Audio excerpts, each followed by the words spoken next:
Hello, it's time for What Would Peter Lynch Do? It's May 30th. And as tariff concerns rise again, the stock market closed slightly lower today. But Costco did well. And that actually leads right into our listener question for today. Someone asked, Costco is up again. How do you analyze the retail industry?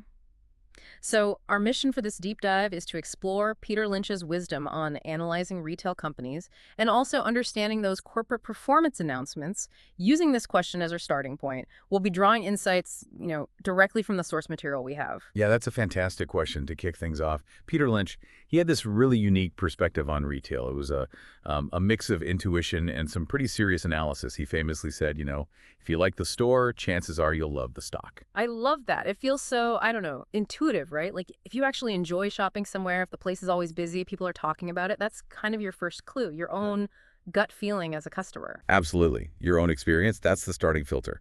But Lynch definitely didn't stop there. He wasn't just saying, oh, buy whatever store you happen to like. No, he really pushed you to look deeper, beyond just the crowds and the products you like. One of his really critical points was about something kind of hidden from view. Inventories. Inventories. Why inventories? Why did Peter Lynch focus so much on, stock levels for retailers? Well, he saw it as a potential major warning sign. He actually said, whenever I'm evaluating a retail enterprise, in addition to the factors we've already discussed, I always try to look at inventories. And the reason, he followed up with, when inventories increase beyond normal levels, it is a warning sign that management may be trying to cover up the problem of poor sales. Wow, okay. So it's not just some number on a spreadsheet. It could be a signal that something's, wrong underneath. Goods piling up means customers aren't buying as much. Exactly right. And that unsold inventory, it costs money to store, it might go out of style or expire, lose value, and eventually the company probably has to mark it down heavily, which just eats away at their profits. It's like a blockage in the system. Okay, that makes sense. What else did he look for beyond just checking the inventory situation? Growth potential. Yeah. That was huge for Peter Lynch. He wanted to know if a company's success in one place could actually be repeated elsewhere. He really stressed looking at their ability to expand. He said, one of the first things you need to know about a retail operation is whether it can afford to expand. Basically, can they take that winning formula and roll it out? Do they have the money, the operational strength to grow bigger without tripping over themselves? So, okay, start with the vibe, the customer experience, but then immediately pivot to the hard stuff, inventory health, and whether they can actually grow sustainably. That feels like a much sturdier way to look at a retail stock. It really does. And before we get too deep into applying all this, let's just quickly paint the picture of what we mean by retail sector.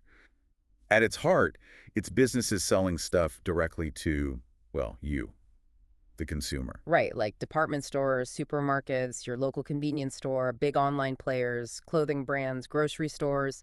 It's a huge category. Exactly. You've got the global giants like Walmart, Costco, Target, Amazon, Home Depot. And then, depending where you are, local leaders like, say, E-Mart or Coupang or Lotte Mart in Korea. It's a massive slice of the economy. And as our sources really emphasize, the number one driver, the absolute key variable for this whole industry is simple. How much are people spending? Consumer confidence and spending power dictate everything here. Which leads us nicely into the unique characteristics of retail, right? What makes it kind of tricky or different for investors? You mentioned how sensitive it is to the economy overall. Oh, highly sensitive, yeah. Right. Consumer purchasing power is key. When the economy's humming along, people feel secure, they spend more freely. But when things get tight, spending pulls back. And usually it's the non-essentials, the luxury goods, the higher-priced items. They feel the pinch first. And it always feels like trends change so fast in retail. What's hot today might be totally out tomorrow. Absolutely. That's consumer trend sensitivity. Retailers have got to be incredibly nimble. They need to adapt super quickly to shifts in taste, fashion, and maybe, most importantly now, how people shop. The move to online, mobile shopping, different delivery expectations. If you fall behind on those trends, you lose your edge fast. And the competition just seems constant. Everywhere you look, there's another option. It's fierce. Yeah. The barriers to actually start a retail business can be lower than in some other sectors, so you end up with this intense fight over price, service, and definitely the online experience now. Okay, so adapting, competing, those are huge. And we touched on it, but that importance of inventory management seems central. It really is foundational. Because they're buying and selling actual physical goods, getting that inventory level right is absolutely critical. Too much is costly. Too little means lost sales. It's a real balancing act. I also think about just how much advertising we see. Marketing and brand power must be incredibly important too. Oh, totally. It's a key way to stand out. Building a strong brand that people recognize and trust, running campaigns that actually work, that's crucial for getting people to choose you over the competition, sometimes even if the price isn't the absolute lowest. And for some types of retail, there's definitely seasonality. Right. Winter coats sell in winter, swimsuits in summer, lots of gifts around the holidays. Companies selling those kinds of goods see big swings in their sales depending on the time of year. Investors need to understand those natural cycles. Okay, so we've got a handle on the sector's quirks. Now let's get practical. Beyond the usual stuff like total revenue and profit, what are the specific things Peter Lynch, or just a smart investor, would really zero in on to evaluate a retail stock? Right. You need metrics that cut through the noise and tell you how well they're actually managing those challenges we just talked about. And the first one, related to sales, isn't just looking at the overall sales growth number. Because that can be boosted just by opening more stores, right? Doesn't tell you if the existing stores are doing any better. Exactly. So Lynch and, frankly, most savvy retail analysts focus heavily on same-store sales growth, or sometimes it's called comparable store sales. This looks only at sales from stores that have been open for, say, at least a year. It filters out the growth that just comes from expansion.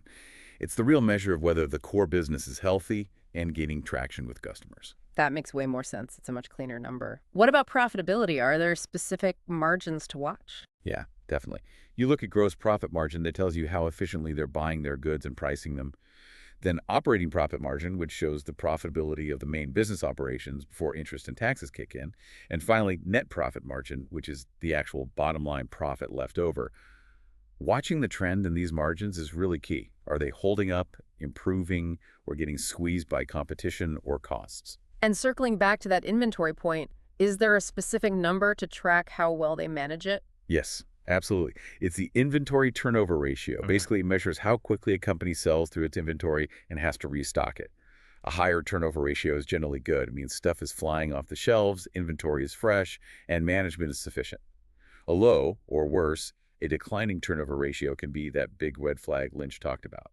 Okay.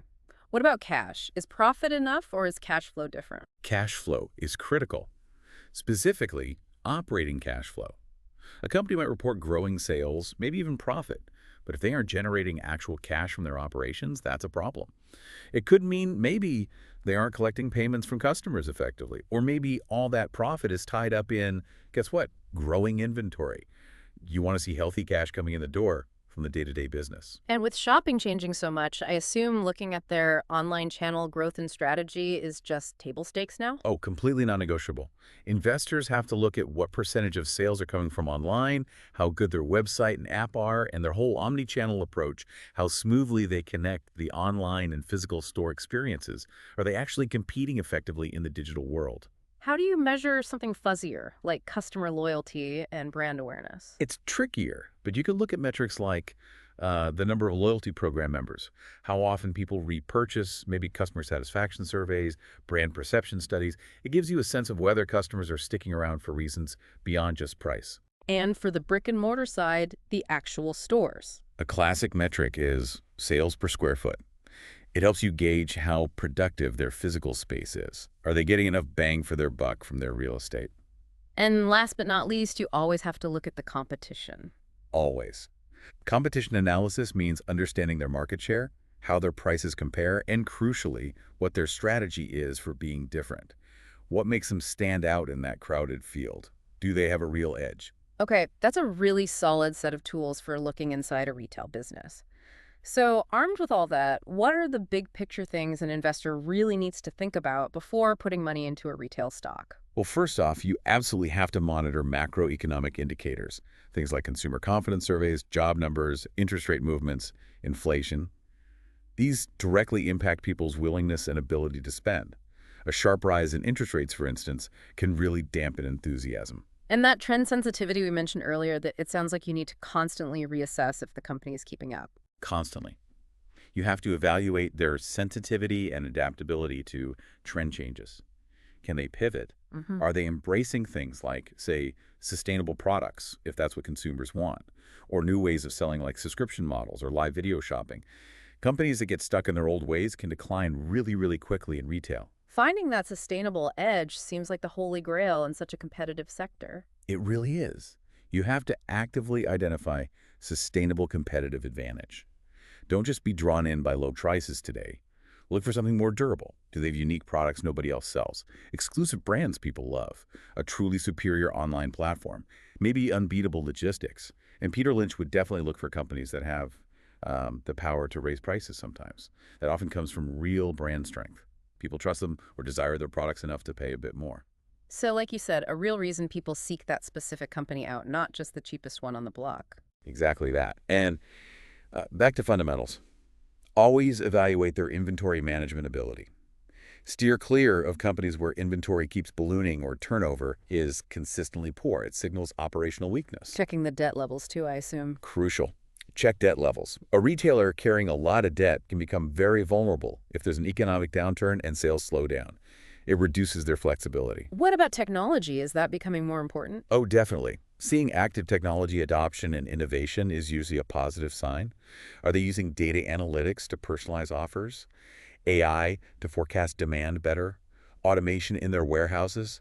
Tech can be a major driver of efficiency and a better customer experience now. And sometimes rules and regulations can play a role. Sure. You need to consider potential policy changes. For example, in retail, which often has a lot of employees, a significant minimum wage increase could directly impact profitability, so you need to factor that in. So the big takeaway is, it's definitely not just about walking into a store you like and hitting buy on the stock. You really have to roll up your sleeves. Look past the name you know. Precisely. Do the homework. Analyze the numbers, understand the strategy, figure out the real competitive advantage, and keep the big economic picture in mind. Ask yourself those key questions. Is there a reason people specifically seek out this company? And maybe just as important, is it structured to withstand a recession? Those are really powerful framing questions. Okay, let's use this framework now and circle back to that listener's question about Costco, especially thinking about that market context we mentioned, the sort of post-tariff war period. Right, that context is really interesting. The tariff situation starting around 2018, it injected a lot of uncertainty, didn't it? Suddenly, those reliable, cheap goods from China faced potential price hikes, maybe even questions about quality consistency. And what happened? Consumers started prioritizing verified quality and reliable supply, but still at a reasonable price. That whole environment really played into the hands of retailers focused on delivering value and, importantly, trust. And that included both Walmart and Costco, right? But maybe in different ways? Yes, exactly. Walmart, with its huge store network and relentless focus on low prices, they definitely saw a benefit as consumers looked for cheaper options on, well, everything. They're strong in groceries, basic apparel, electronics, but Walmart's model is very margin-driven. When price competition heats up or costs rise, their margins feel that pressure directly. And maybe, just maybe, their brand doesn't scream trustworthy quality in quite the same way Costco's perceived value proposition does. Okay, so how did Costco navigate that period differently? What was their edge? Well, Costco's whole business model is different, built around that membership fee. That fee changes the dynamic. It's not just revenue. It creates an upfront commitment from the customer. And with that comes an expectation of trust. I pay you this fee.